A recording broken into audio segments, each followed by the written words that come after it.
हाँ जी, तो हम बात कर रहे थे मोमेंट ऑफ इनर्शिया की। हमने कल एक्सप्लेन कर दिया था आप लोग को मोमेंट ऑफ इनर्शिया क्या होता है। जड़त्व आघूर्ण जिसे हम हिंदी में कहते हैं। जो काम ट्रांसलेटरी मोशन में इनर्शिया करता है वही काम इस रोटेटरी मोशन में कौन करता है, हमारा मोमेंट ऑफ इनर्शिया। ठीक है, इसकी दो थ्योरम्स आप लोग को मैंने एक्सप्लेन कर दी है, theorem of parallel axis and theorem of perpendicular axis. और मैंने आपको पैरामीटर्स भी कंपेयर करके बता दिए थे कि अगर ट्रांसलेटरी मोशन और रोटेटरी मोशन को हम कंपेयर करें तो इसके जो पैरामीटर्स हैं ना, ये इस तरीके से इक्विवेलेंट होते हैं। जो लीनियर मोशन में मास करता है वही काम हमारा रोटेटरी मोशन में इनर्शिया करता है। जो काम हमारा फोर्स करता है इन द ट्रांसलेटरी मोशन और कहें कि हमारा लीनियर मोशन में, वही काम हमारा टॉर्क करता है रोटेटरी मोशन में। जो काम हमारा लीनियर वेलोसिटी करती है इन ट्रांसलेटरी मोशन में कहिए या फिर लीनियर मोशन में कहिए, वही काम हमारा रोटेटरी मोशन में कौन करता है, एंगुलर वेलोसिटी करती है। जैसे कि ये होता है velocity is what, it is the rate of change of displacement, है ना, लीनियर डिस्प्लेसमेंट। वहीं पे सिमिलरली ये क्या हो जाता है, यहाँ पे वो हो जाता है आर से रिप्रेजेंट करते हैं और इसमें उसे हम थीटा से रिप्रेजेंट करते हैं। तो ओमेगा की क्या डेफिनेशन बनती है, rate of change of angular displacement.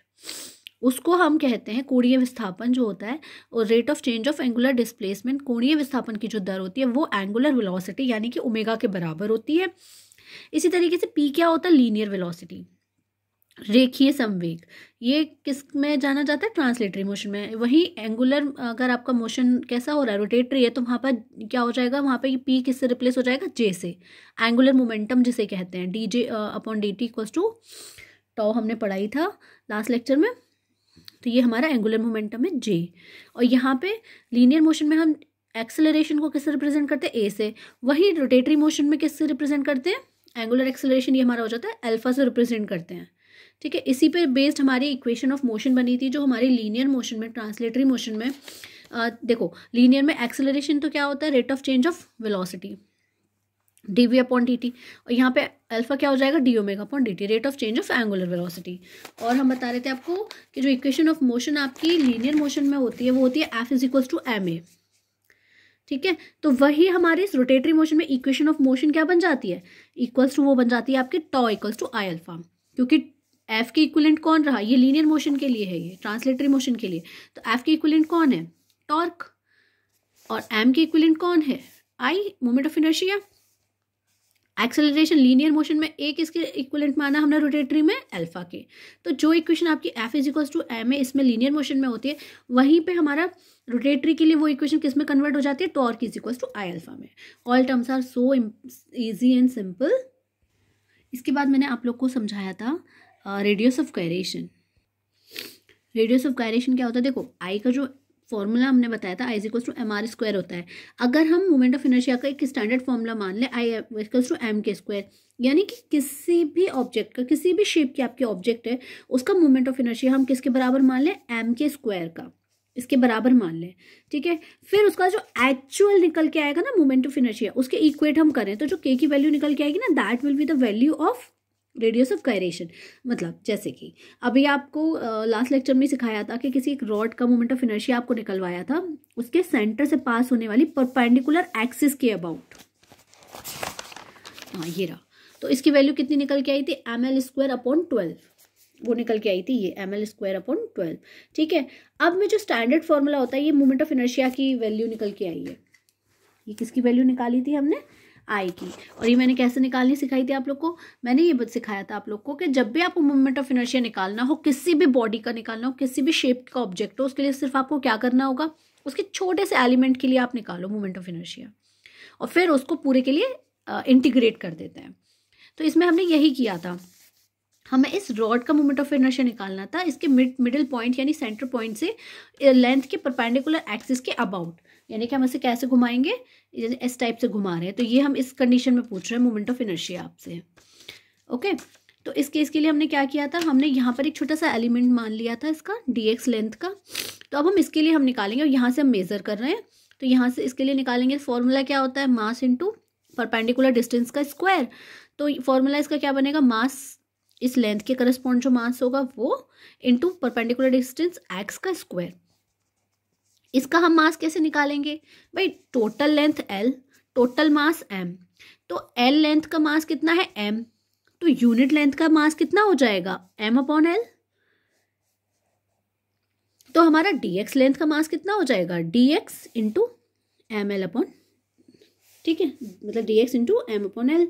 तो di कितना हो जाएगा, moment inertia of that element कितना हो जाएगा, mass of element into perpendicular distance का स्क्वायर, दैट इज x।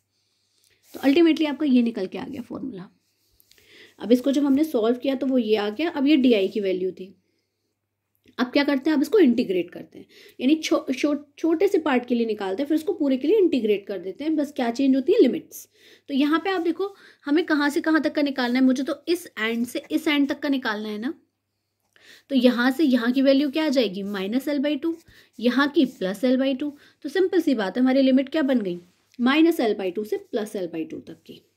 बस इन्हें सॉल्व किया, सिंप्लीफाई किया इंटीग्रेशन को, कांस्टेंट हम बाहर ले ली, सॉल्व करके ये आ गया आपका ml²/12।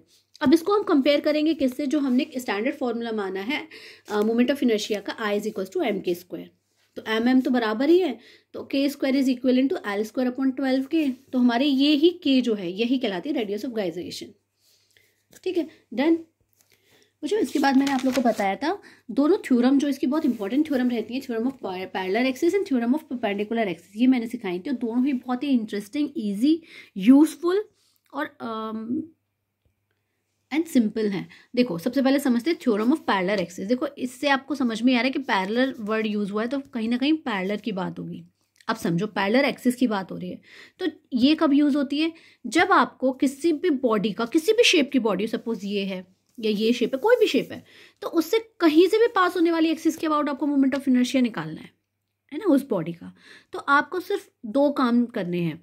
पहला काम, जिस एक्सिस के अबाउट आपको मोमेंट ऑफ इनर्शिया निकालना है ना, आप उसके पैरेलल एक्सिस बनाओ सेंटर ऑफ मास से जाने वाली। ठीक है, उसका मोमेंट ऑफ इनर्शिया आपको पता होगा या आपको निकालना आ जाएगा या आप निकाल लेंगे समहाउ। तो आपको बस यही 2 काम करने हैं कि जिस एक्सिस के अबाउट आपको मोमेंट ऑफ इनर्शिया निकालना है, उसके पैरेलल सेंटर ऑफ मास से जाने वाली एक्सिस के अबाउट अगर आपको मोमेंट ऑफ इनर्शिया पता है ऑफ द सेम ऑब्जेक्ट, तो आप बहुत ही आसानी से इसका मोमेंट ऑफ इनर्शिया फाइंड कर लोगे। आपको बस क्या करना होगा, आपको बस सेंटर ऑफ मास से, मतलब जिस एक्सिस के अबाउट निकालनी है उसके पैरेलल सेंटर ऑफ मास से जाने वाली एक्सिस के अबाउट मोमेंट ऑफ इनर्शिया पता होना चाहिए, दैट इज ICM। और दोनों एक्सिस के बीच का परपेंडिकुलर डिस्टेंस पता होना चाहिए, दैट इज सपोज यहाँ x से कहीं कहीं a दे देते हैं, तो बस आपको इतना ही करना होगा प्लस mx², यानी मास में इसके स्क्वायर के परपेंडिकुलर डिस्टेंस के स्क्वायर को ऐड कर देना है ICM में। मान लीजिए आपको ऐसे ना देखे, इस टाइप से मान लीजिए इस एक्सिस के अबाउट निकालना होता है, ये बॉडी थी, ये शेप है, तो आपको इस एक्सिस के अबाउट निकालना है मोमेंट ऑफ इनर्शिया। तो हमने क्या कहा था कि बस इसके पैरेलल, मान लीजिए इस बॉडी का सेंटर ऑफ मास यहाँ था, तो मुझे क्या पता होना चाहिए, इस एक्सिस के just parallel centre of mass से पास होने वाली एक्सिस के अबाउट मोमेंट ऑफ इनर्शिया, से इट इज ICM, और इन दोनों के बीच का parallel distance, perpendicular distance, that is A। तो क्या हो जाएगा इसका आंसर, ICM + mx²। तो this is the use of the theorem of parallel axis, जो कि बहुत इंटरेस्टिंग है, इजी है, यूजफुल है। आप बहुत आसानी से किसी भी एक्सिस के लिए फिर निकाल सकते हो, वरना आपको पूरी डेरिवेशन करनी पड़ेगी कि आप छोटे छोटे एलिमेंट्स के लिए निकालो, फिर उनका इंटीग्रेशन करो, लिमिट लगाओ, ये सब करने की ज़रूरत नहीं है। सिर्फ आपको उस बॉडी का सेंटर ऑफ मास से पास होने वाली एक्सिस के अबाउट मोमेंट ऑफ इनर्शिया पता होना चाहिए, और फिर जिस एक्सिस के अबाउट आपको निकालना है उन दोनों के बीच का डिस्टेंस पता होना चाहिए, दैट्स इट। तो ये आपकी थ्योरम ऑफ पैरेलल एक्सिस है। इसी तरीके से आपकी आती है theorem of perpendicular axis. Theorem of perpendicular axis क्या कहती है, थ्योरम ऑफ परपेंडिकुलर एक्सिस भी इसी की तरह है, बस थोड़ा सा अलग यूज यूँ है कि ये तब यूज होती है जब आपको 3 परपेंडिकुलर एक्सिस हैं आपस में, है ना, तो किन्हीं 2 के अबाउट आपको मोमेंट ऑफ इनर्शिया पता है, तो you can determine the value of the moment of inertia with respect to the third axis, that is z। यानी आपको IX के अबाउट पता है, IY के अबाउट पता है, तो आप IZ के अबाउट आराम से निकाल सकते हो। आप IX और IY को जोड़ दीजिए, आपको IZ के अबाउट मोमेंट ऑफ इनर्शिया पता चल जाएगा। जैसे इसको एज ऑब्जेक्ट लें, तो ये मान लीजिए इसकी x एक्सिस है ना, और मान लीजिए ये इसकी y एक्सिस है, ठीक है, और ये इसकी z एक्सिस हो गई, ये पेन जो है ये इसकी z एक्सिस है। तो अब आपको इसके IX के अबाउट मोमेंट ऑफ इनर्शिया पता है, मान लीजिए ये x एक्सिस हो गई, तो IX मतलब इसके अबाउट घुमा रहे हैं, मेरा सिंगल हैंड है इसलिए मैं घुमा के नहीं दिखा पा रही हूँ, अदरवाइज इसका मतलब ये कि मैं इस लाइन के अबाउट इसे ऐसा रोटेट कर रही हूँ, तो ये IX हो गया। इसी टाइप से ये y एक्सिस, ये वाली इसकी y एक्सिस है, तो मतलब जब मैं इसे इस टाइप से रोटेट करा रही हूँ तो ये IY हो गया। तो आपको IY की वैल्यू पता है, IX की वैल्यू पता है, तो अब आप आराम से IZ की वैल्यू निकाल सकते हो। IZ का मतलब क्या हो गया, यानी कि IZ का मतलब हुआ इस x एक्सिस z एक्सिस के अबाउट, इस टाइप से आप इसे रोटेट करा रहे हो, ठीक है, इस पॉइंट के अराउंड। तो ये आई जेड हो गया। तो आपको आई एक्स पता है, आपको आई वाई पता है, तो आप ये आई जेड आराम से निकाल सकते हो। आप आई एक्स और आई वाई को सिर्फ जोड़ दोगे, सिंपल। तो ये थोड़ा सा समराइज़ किया था theorem of parallel axis, theorem of perpendicular axis को, मोमेंट ऑफ इनर्शिया को। I think it's all clear to you all. Have a good day, thank you.